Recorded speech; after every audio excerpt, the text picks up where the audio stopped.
Aos olhos de Deus, não és mais pecador. Esse é o tema da nossa mensagem de hoje. Em continuação à nossa série sobre depressão espiritual, causas e cura. Aos olhos de Deus, não és mais pecador. Essa é uma boa notícia, é uma excelente notícia, porque o desconhecimento disso contribui para a depressão espiritual em muitos cristãos. Há muita gente que professa a fé cristã, mas que não alcança ou não está a alcançar a vida abundante que Jesus veio para dar, a alegria com gozo inefável e glorioso que Pedro menciona e que havia nos primeiros cristãos. No domingo passado, nós dissemos que os que foram criados no ambiente religioso são mais propensos a esse problema e que a razão é porque falham na compreensão de dois princípios básicos e fundamentais da fé cristã. Já falamos sobre o primeiro princípio, que é convicção de pecado. O cristão, antes de desfrutar da alegria plena da salvação, precisa ser persuadido de que é tão miserável pecador quanto o mais miserável pecador e que está tão perdido quanto este. Para Deus não há diferença, é isso que a Bíblia afirma lá em Romanos 3, de 10 a 12, não há um justo nenhum sequer, não há ninguém que entenda, não há ninguém que busque a Deus, todos se extraviaram e juntamente se fizeram inúteis, não há quem faça o bem, não há nem um só. Mas e eu, pastor? Nem tu. Se estás aqui hoje, é pela graça de Deus. É porque foste alcançado pela graça de Deus, porque não há quem busque a Deus. Nós precisamos entender que o fato de sermos pecadores ou de termos uma natureza pecadora faz com que tenhamos o potencial para praticar os mais terríveis pecados. Poderíamos ser um homicida, um narcotraficante, um adúltero, um ladrão. Há na nossa natureza humana, irmãos, potencial para praticar os mais vis pecados. Todos nós somos esses terríveis pecadores em potencial. Por isso que a Bíblia diz que não há um justo nenhum sequer. E assim como Paulo, todos podemos também afirmar, porque eu sei que em mim, isto é, na minha natureza humana, não habita bem algum. Todos somos pecadores e carregamos dentro de nós o potencial para os pecados mais vis. Isso torna todo ser humano condenável diante de Deus. Então precisamos chegar a essa convicção antes de desfrutarmos da verdadeira alegria da salvação. E isso agora nos leva ao segundo princípio, sim, porque se pararmos na convicção do pecado apenas, o efeito será reverso, será negativo. Em vez de alegria com gozo inefável e glorioso, haverá tristeza, medo, culpa, desespero. É isso que a religião vai produzir. Se para na convicção de pecado, A tristeza produzida pela convicção de pecado, ela é transformada em gozo quando entendemos e apreendemos o segundo princípio, que é a justificação pela fé em Jesus Cristo, e é sobre isso que nós vamos conversar hoje. O apóstolo Paulo, em Romanos capítulo 5, versículo 1, ele fala sobre isso: sendo, pois, justificados pela fé, temos paz com Deus por nosso Senhor Jesus Cristo. O que ele está a dizer aqui é que nós só podemos ter paz com Deus porque fomos justificados pela fé. Se não for a justificação, não teríamos paz com Deus e seríamos consumidos pela ira de Deus. Mas a justificação nos coloca numa posição bastante confortável, gloriosa mesmo. Nós que antes éramos inimigos, agora temos paz com Deus. A convicção de pecado mostra-nos o quanto somos miseráveis e indignos diante de Deus, mas a justificação coloca-nos numa posição de paz com Deus, de amigo de Deus. Se antes éramos inimigos, agora nos tornamos amigos, e amigos íntimos, porque Ele nos aceita na sua família e nos trata como filhos. Agora temos um relacionamento diferente com Deus, um relacionamento de paz, de amizade, livre de qualquer culpa, livre de qualquer condenação. E isso causa, ou pelo menos deve causar, uma tremenda diferença em toda a nossa vida, nas nossas emoções, nos nossos sentimentos, nas nossas expectativas e em toda a nossa maneira de viver a fé cristã, a vida religiosa. Vou contar-lhes uma experiência que ilustra muito bem o que eu estou a dizer.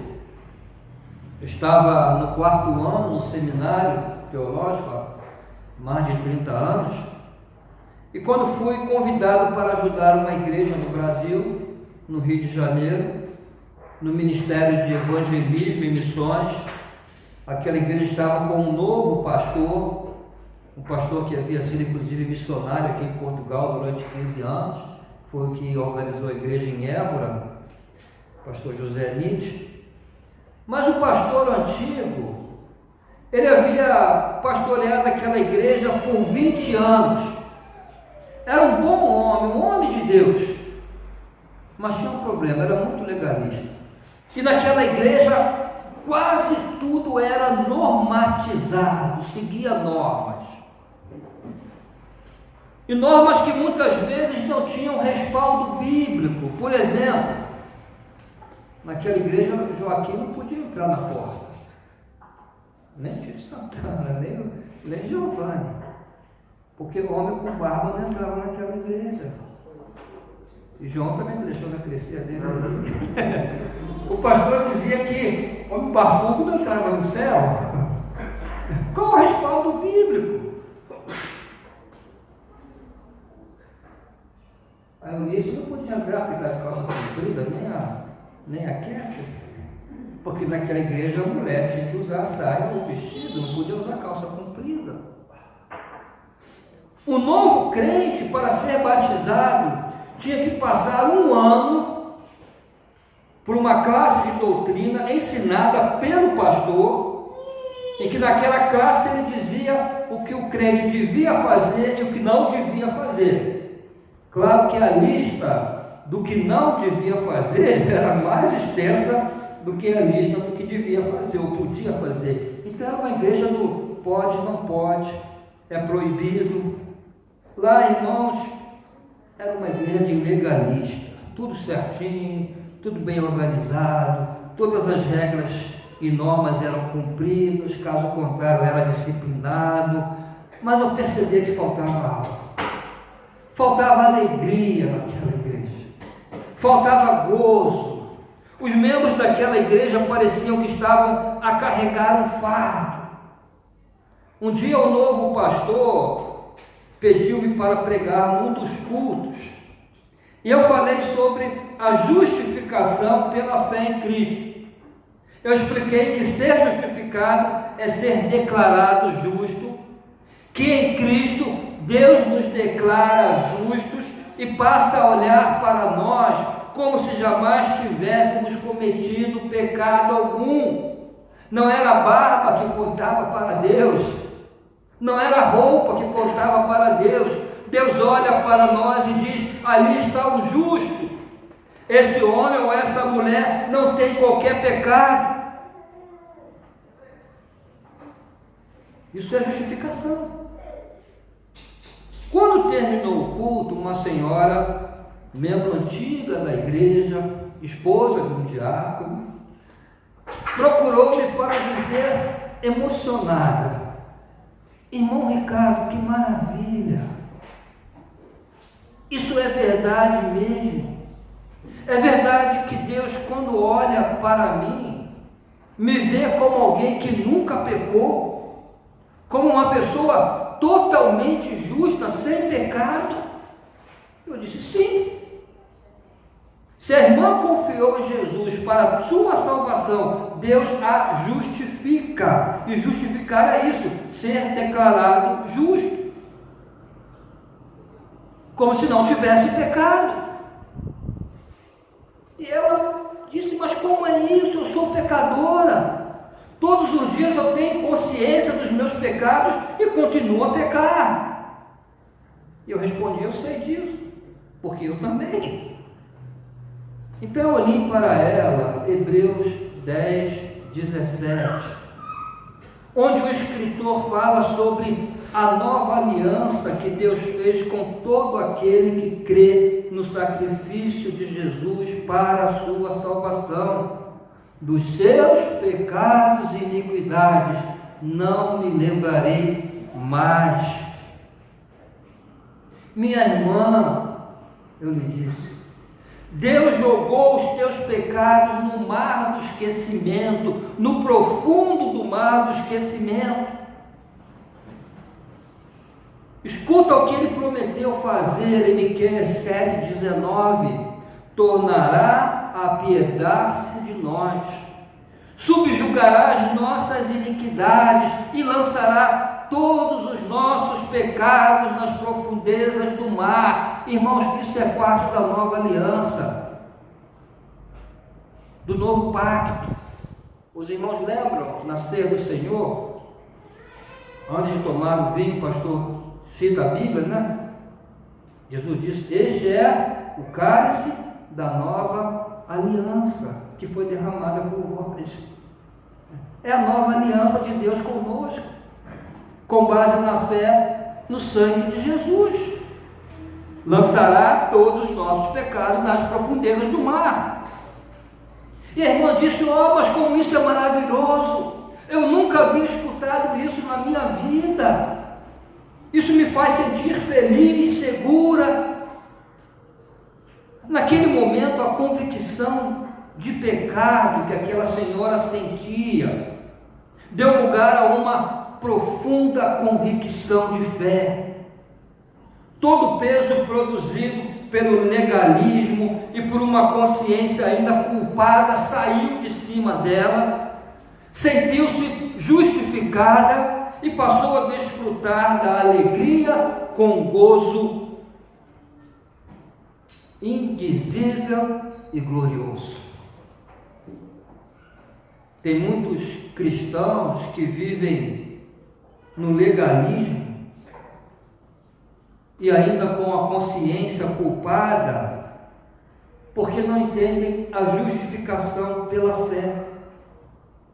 A justificação pela fé diz que precisas libertar-te do legalismo e que não precisas carregar mais culpa alguma, por pior que tenha sido teu pecado, porque hoje Deus olha para ti e te vê como uma pessoa que jamais cometeu pecado algum. É certo que és pecador, continuas a ser pecador. Mas Deus, por pura graça, e graça é isso, irmãos, é Deus nos dar o que nós não merecemos. Eu mereço ser declarado justo? Não. Mas Deus declara, é graça. Ele, por pura graça, te justificou mediante a fé no sacrifício de Jesus. Ao justificar-te, Deus te declara justo, como se jamais tivesse pecado, é graça. Mas como Deus pode fazer isto? Como Ele pode declarar um pecador como eu, justo, sem que Ele mesmo seja injusto?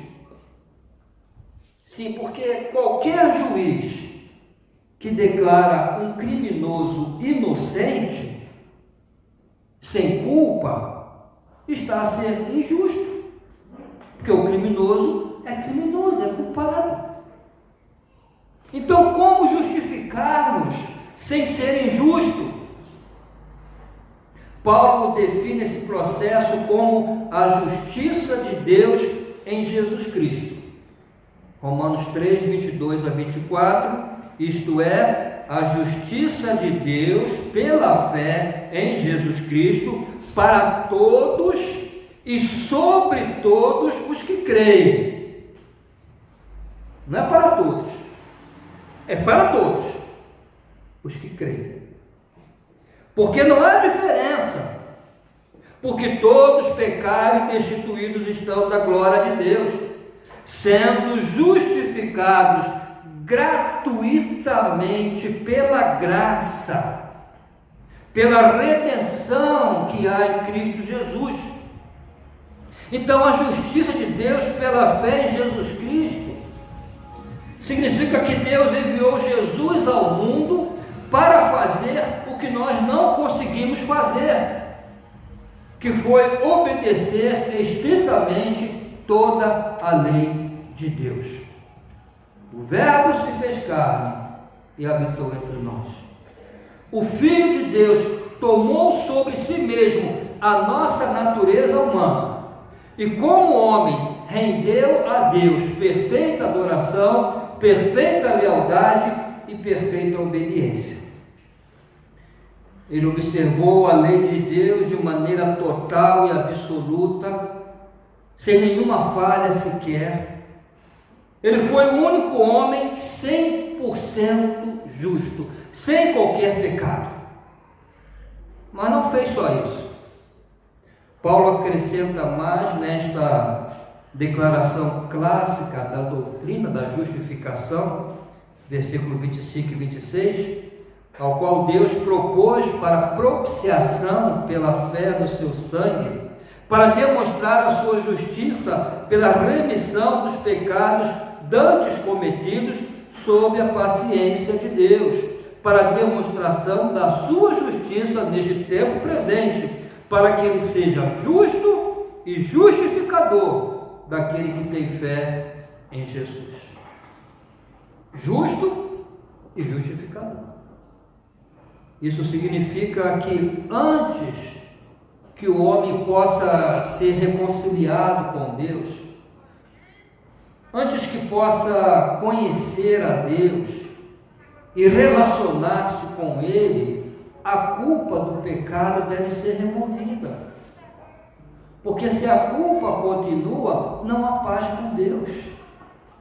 Deus disse que iria punir o pecado, e o castigo do pecado é a morte. O salário do pecado é a morte. Se não fosse, irmãos, a justificação, Deus, ao olhar para nós, nos mataria. Porque o salário do pecado é a morte. Morte física, morte espiritual e morte eterna. 3 tipos de mortes que estamos sujeitos por causa do pecado. Morte significa separação. A morte física é a separação do espírito do corpo. Nós morremos fisicamente. A morte espiritual é a separação da alma de Deus. O homem nesse mundo sem Cristo vive separado de Deus, está espiritualmente morto. Paulo fala isso. Estáveis mortos em vossos delitos e pecados. É a morte espiritual. E a morte eterna é o inferno. A separação eterna de Deus. Então o homem pecador, ele vive separado de Deus neste mundo e está condenado a viver separado de Deus por toda a eternidade. E isso precisa ser resolvido. E o que aconteceu? Paulo diz: Deus enviou Jesus como propiciação pela fé no seu sangue. Propiciação é a oferta oferecida pelo pecado, preço pago pelo pecado. Esse foi o meio que Deus empregou para poder declarar-nos justos sem que ele seja injusto. O que Paulo está a dizer é que Deus fez Jesus Cristo responsável pelos nossos pecados. Os nossos pecados foram colocados sobre ele, que aceitou voluntariamente, não foi obrigado, e Deus puniu os nossos pecados em Jesus Cristo. E uma vez que Deus puniu nossos pecados em Jesus Cristo, em seu corpo lá na cruz, ele pode perdoar-nos com justiça, porque o pecado já foi pago. Essa é uma doutrina profunda e por isso mesmo merece ser repetida. Deus, sendo justo, santo e eterno, não podia perdoar o pecado do homem sem castigá-lo. Ele disse que iria punir, então precisava punir. Porque se ele não pune, até o diabo o acusaria de injusto. Isso é impossível. E bendito seja o seu nome. Deus puniu os nossos pecados, sim, ele puniu. Mas puniu no seu santo Filho Jesus Cristo, que se entregou voluntariamente para morrer em nosso lugar. Irmãos, isso funciona assim. Jesus carregou sobre si os nossos pecados. Toda culpa e condenação que estavam sobre nós foram transferidas para Jesus. Na cruz ele assumiu a nossa culpa e a nossa condenação.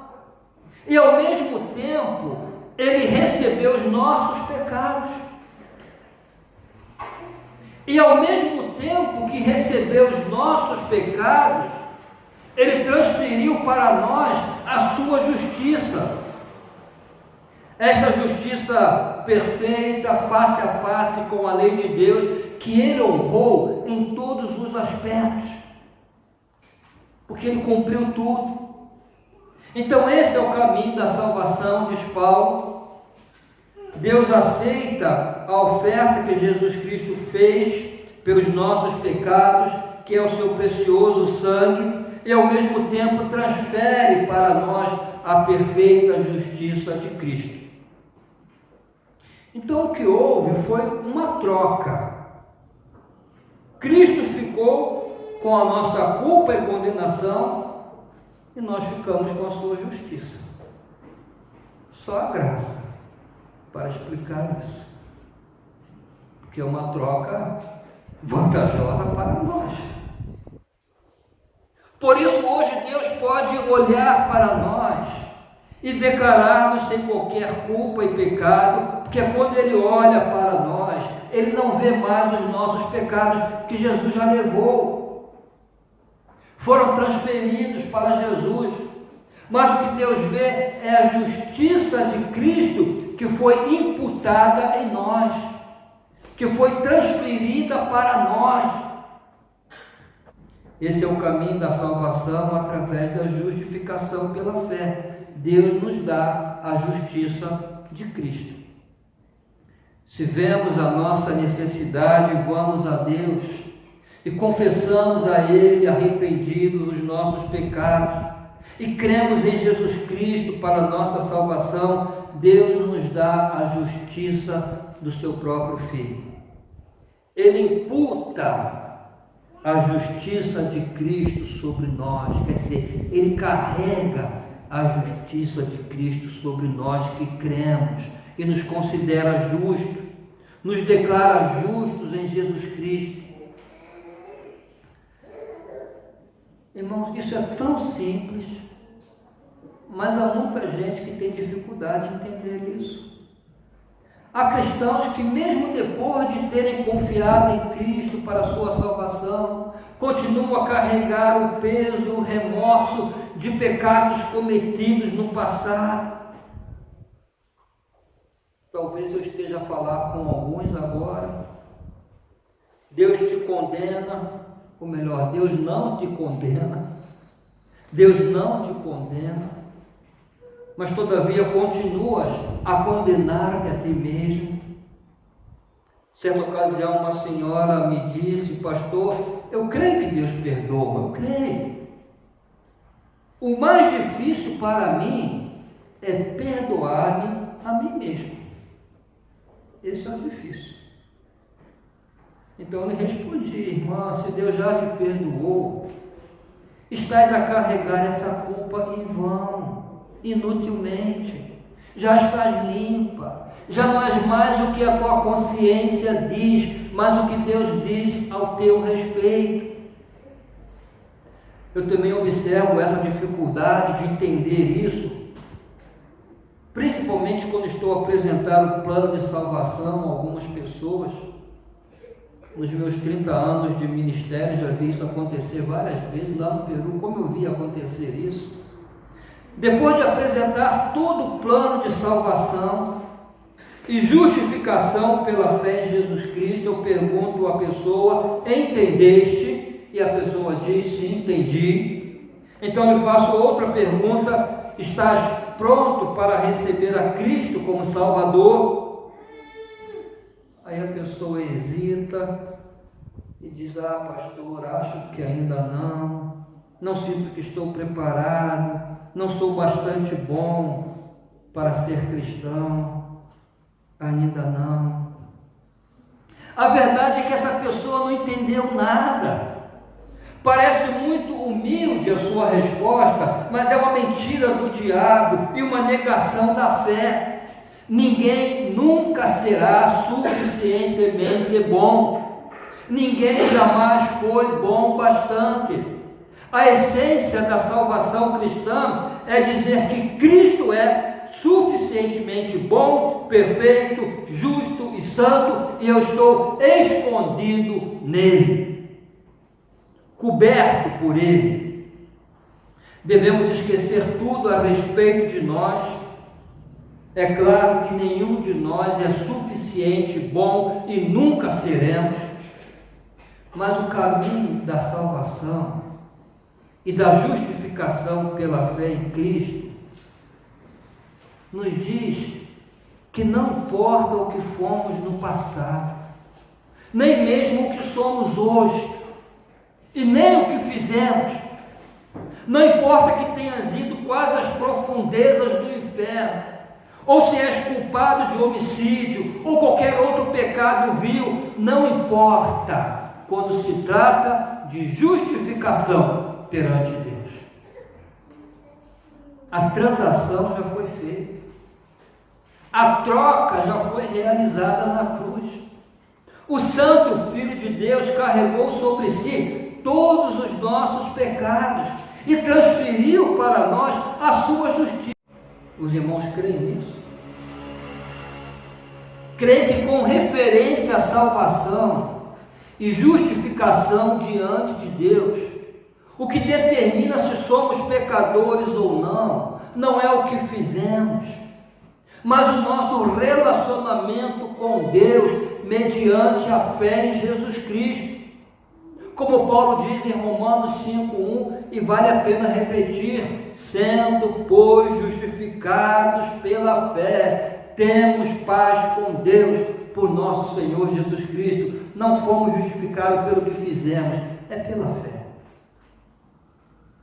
Então olha para Cristo. Para de olhar para si mesmo, olha para Cristo e somente para Cristo. Esqueça os teus pecados do passado.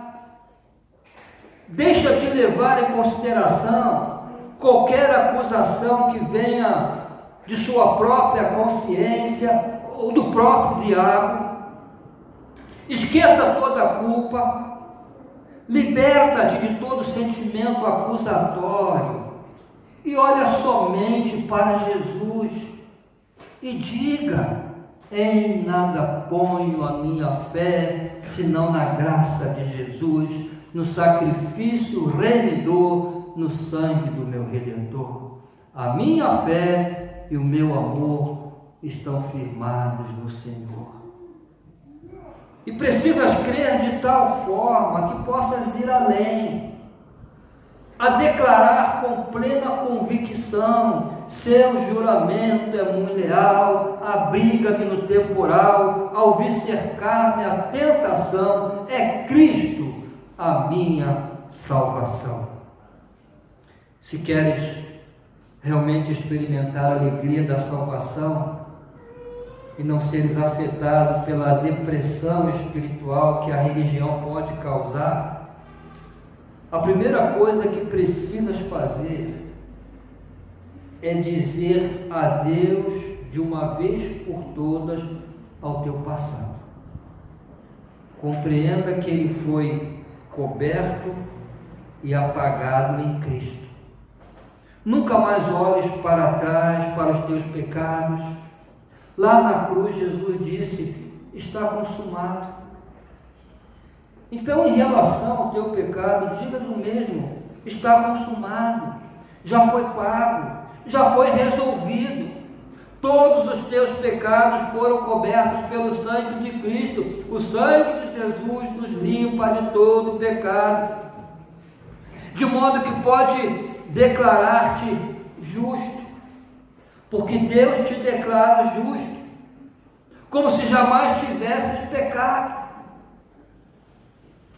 Irmãos, bendito seja o nome de Deus por uma salvação tão maravilhosa para pecadores desesperados como nós. Amém?